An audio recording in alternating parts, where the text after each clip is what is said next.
Welcome to the monthly overview for August. My name is Lynda Gaiao from Lynda Gaiao Consulting and BG5 Australia.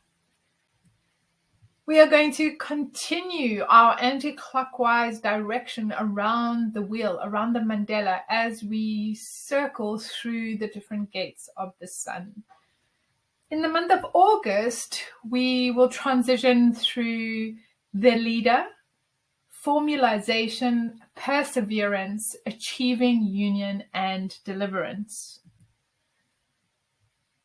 The month of August signifies a change in the quarter.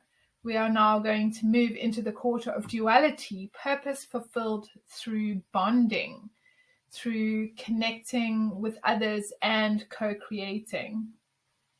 When we have a look at all the gates or the traits that are in this quarter of bonding, this quarter of duality, what we see is very much an open and enveloping energy, this deep connection to the life force energy on the planet, very much in similar way to which the builder accesses the life force energy through their sacral or their energy resource. We also see all of the survival instinct traits in this particular quarter, which tells us something very important about bonding, that it is deeply connected and important for our survival. So in order for us to survive as a species, there is a certain level of bonding with other humans that's necessary. So when we're looking at this quarter involved with bonding, it's about how you connect, how you bond. It's about intimacy and about how you connect to the process of connecting with others and seeing what unfolds. And it's also about sharing that life force energy with other beings. There are two strengths formed in this particular quarter. And one of those is about discovery and surrendering to the experience of life. And the other's about interaction and intimacy and that connection to people on a very deep level. So as we investigate all of the traits that are going to show up in this quarter and in August, the background theme of that is around bonding. The first trait we're going to enter into is trait 7, the leader, and this is elected leadership towards a safe future.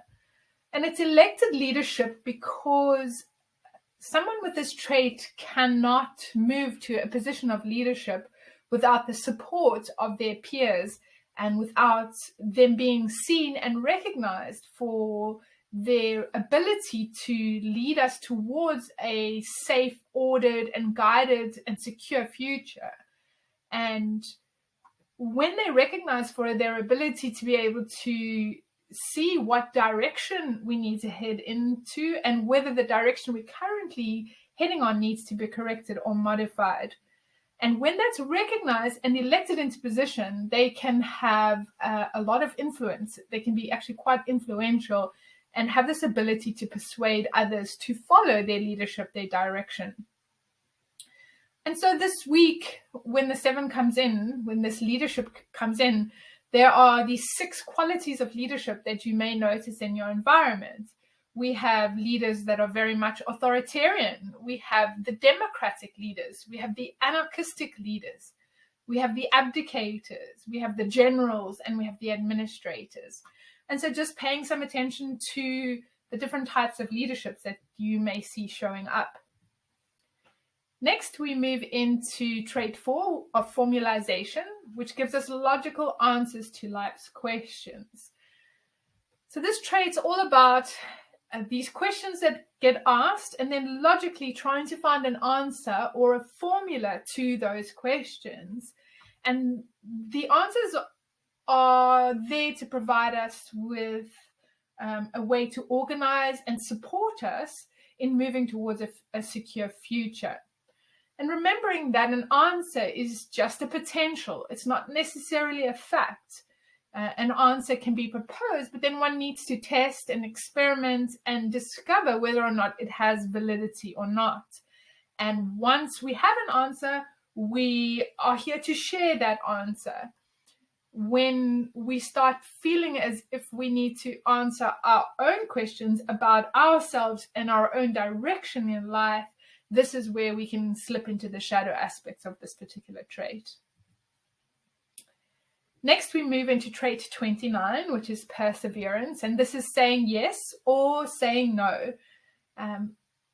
Saying yes means saying yes to everything that commitment brings, including its difficulty. So once you say yes, you've made this energetic commitment, and then have the perseverance to see that full cycle through to completion and to discovering whatever that cycle brings to you.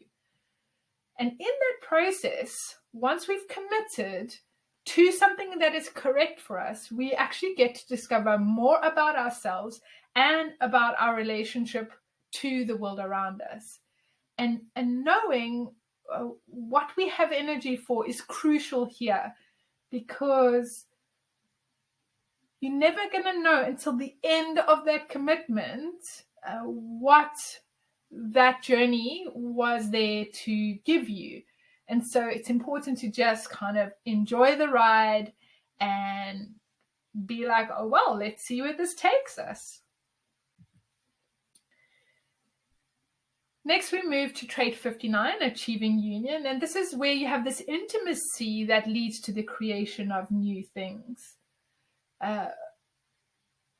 The ability to create something new, whether that's in life or in our projects, in our business ventures, etc., is reliant on us having a certain level of intimacy with other beings. And as we are able to break down the barriers to that intimate connection with someone who's correct for us, and discovering the value of that intimate connection through our mateship or friendship or partnership with them, we really get to then enter into these creative ventures with them and see what that connection will bring for us. The right connections, the right intimacy with the right partners to produce the most viable outcomes is what we're looking for here. We are actually not designed to bond with absolutely everyone and everyone. So it's really important to have a selective or a selection process here. And finally, we move into trait 40, which is deliverance, delivering on what you have promised.